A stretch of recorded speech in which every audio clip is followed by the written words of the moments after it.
Have you been the victim of employment ghosting? Well, stick around because in this video, I'm going to share with you why employers ghost to begin with.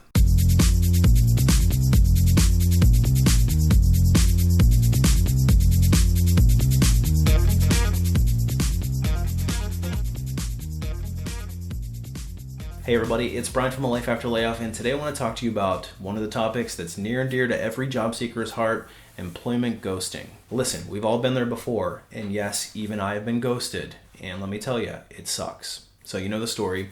You apply to a job, or even worse, maybe you get contacted by a recruiter and you get all excited about an opportunity. Then you get the phone call saying, hey, we want to set up a time to speak with you. So you go through the whole process of prep, you set aside that time, and you really study up on the company. So then you make it to the second or third round, and the recruiter or the hiring team says, thanks, we'll get back to you shortly.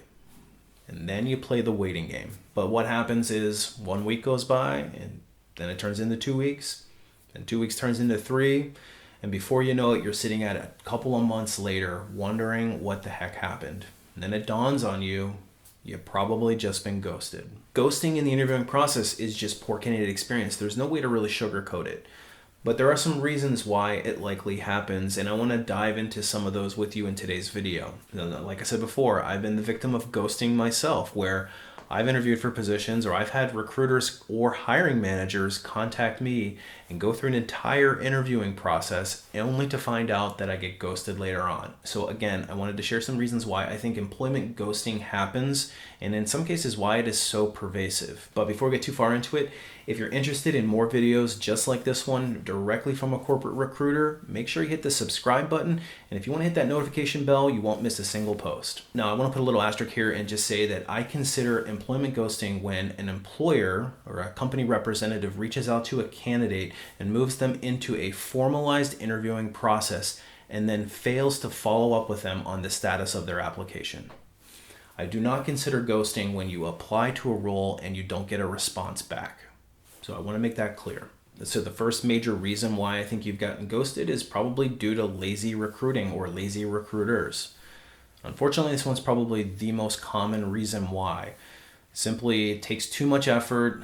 They are too busy doing other things to follow up with you and give you the decency of closing the loop on an interview process that they initiated to begin with. Recruiters who are not organized or don't have a good eye for candidate experience simply won't close the loop with you. There's no good excuse why they don't do it. They either forgot or they simply don't care, but either way, it's a bad look. And in some cases, there's bad recruiters, people that are just not very good at their jobs. But there are some forward-thinking organizations that have really put candidate experience to the forefront of their employment process. And these companies really think about how that candidate experience impacts the rest of their employment brand. Let's take case in point. Amazon is one of the best in class that I've experienced in my career. Amazon actually holds their recruiters accountable to pretty strict metrics around candidate experience. They've actually taken it a step further and created a 2 in 5 promise. So what the 2 in 5 promise is if you make it into an interview process and you make it to a hiring manager phone screen, we have 2 days to get back to you after the conclusion of your interview to let you know what the status of your application is. Similarly, if you make it to an on-site loop, we have 5 days to give you feedback after the conclusion of that loop. So what that does is that forces the hiring teams to be very efficient and be very decisive in their hiring decisions. And then essentially forces the recruiter to then push on the hiring teams to get quick answers and get quick turnaround times. Because if I don't, my metrics are held against me. Amazon has a really great philosophy, and honestly one that I wish more companies would adopt. They look at it this way. The number of people that they interview in a given year is staggering.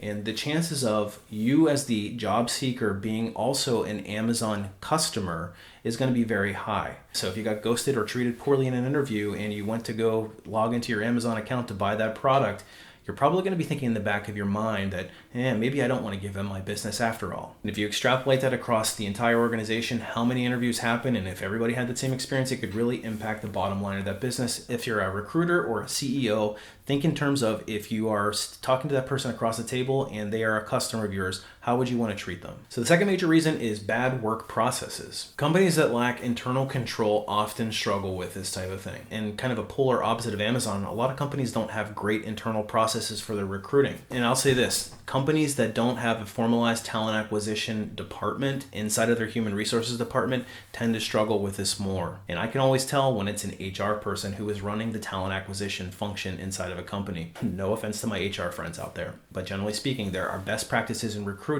and talent acquisition professionals are the best ones to handle that, because usually when there's not formalized processes and best practices implemented, candidate experience is really going to suffer. And there's also potentially bad software. So if you're working with a company that doesn't have good technology and can't handle the volume of applicants in a proper way, then you're probably going to notice an increase in ghosting as well. So let's talk about the next major reason. It would be overloaded recruiters. In general, in a professional setting, a recruiter should be able to handle anywhere from 15 to 25 recs depending on the type of industry that they're recruiting, the type of roles that they're recruiting, and the complexity. And if they start to go above 25 requisitions that they're responsible for, candidate experience is inevitably going to suffer. And there are some organizations that are putting 40 to 50 recs on a recruiter, which is essentially double the amount of work that a reasonable recruiter can handle. In most organizations, one of the metrics that we're graded on is sending 3 interviewable candidates per job. So if you have 40 plus jobs and you have a requirement for 3 or more candidates to be submitted, you're potentially looking at 200 plus candidates that a recruiter may be dealing with at any particular time. Inevitably, even the most organized of them all, somebody's going to fall through the cracks. That's not an excuse for poor candidate experience and ghosting, but that's one of the reasons why you're probably experiencing that. The next major one is not an excuse at all, but it happens, so it's worth mentioning. It's that the recruiter simply forgot to get back to you. And again, when you're dealing with that level of recruiting and you're overloaded, it can be easy to think that you followed up on somebody, but maybe you just simply forgot. So if you don't have the right tools or processes in place to keep track of all those candidates, things like that can and will happen. But it's not an excuse for poor performance, and it's a poor form any way you look at it. All right, so let's talk about the next one. This would be hiring manager indecisiveness. This one as a recruiter drives me nuts.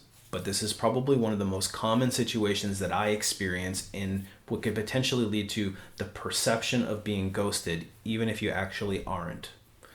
So in these situations, we may send over a candidate and then the hiring manager just sits on them for a long period of time, hemming and hawing about whether or not they'd be a good fit. They also may come back to us and say, hey, this candidate looks good, but I'd like to see 2 or 3 additional candidates before I make a decision who I want to bring in for interviews. And as a recruiter, that's one of the worst things that we want to hear.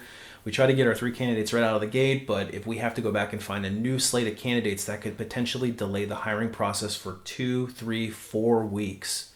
Now, if you're a candidate that came in on the very beginning, it could look like you got ghosted, even though you didn't. But at the end of the day, if a hiring manager is very wishy-washy about a particular candidate and just wants to see an additional slate of candidates, I'm actually going to push back and say, we need a disposition, because if you're this wishy-washy about this particular person, then it's clearly an indicator that they're not the right fit for you. And in a lot of cases, the hiring manager, faced with the reality of losing a potentially decent candidate, but maybe not the perfect candidate, is actually enough to get them to make a decision. Then there's also this hiring manager delays, where a hiring manager just takes too long to get back to me. They don't meet their promise of getting back to me in 24 to 48 hours after a candidate submission. Another major reason why you may think that you got ghosted, even though you maybe didn't, is that the position was placed on hold. And there's been jobs where I've actively recruited for quite a bit of time and have candidates in process only to have the position placed on hold or rescoped in the middle of it. They want to keep those candidates still active, but they want to see a different level of candidate altogether to get a kind of a point counterpoint. And from a recruiter's perspective, nothing is more frustrating, because inevitably that hiring manager is going to come back to me and say, hey, try to keep that candidate lukewarm. I hate when they say that, because there's no good way to go back to a candidate and say, hey, we kind of like you, but we don't like you enough to make a decision, because that's essentially what keeping you lukewarm is. They want us to continue to look for other candidates while keeping you warm on the side. What does that sound like to you? So in those cases, I generally try to push back on the hiring manager again and try to make a decision on the candidate to begin with, because it's not good candidate experience. And if it gets to the point where the rec is just simply closed, recruiters aren't always going back and dispositioning all the remaining candidates that had been in process from before. The final reason why you may have gotten ghosted in your job search is because they hired another candidate and didn't close you out. In this case, the recruiter closes out the rec without following up with the other candidates and closing them out as well. This is a symptom of poor work processes or just bad recruiting.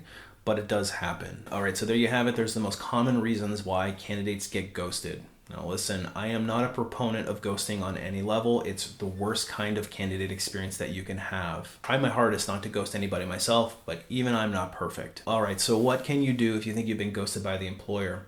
The answer is not a whole lot, unfortunately, other than sending the recruiter a nudge after a bit of time to see if there's a status on your application. Because if you send me a quick nudge as your recruiter, I'm actually going to go in and check and make sure that I close you out properly or give you a status update. If you find yourself in a situation where you are struggling with your job search, that's actually something that I specialize in. I've got a website called alifeafterlayoff.com. It's loaded with tips and tricks, all from an insider's perspective. So I highly suggest that you check it out. I also have some training courses that represent my deepest and most intimate knowledge. The first one is Resume Rocketfuel. It's how to write a resume that's going to give you the best chance of getting noticed by that recruiter to get into the first step of the interviewing process. And once you get into the interviewing process, it's then up to you to sell yourself in order to land that offer. And that's where the Ultimate Job Seeker Bootcamp comes into play. It teaches you step by step how to go through each round of the interviewing process, ultimately avoiding getting ghosted and landing that offer. Make sure you check it out. Appreciate you watching. Make sure you hit that like button, and we will see you on the next one.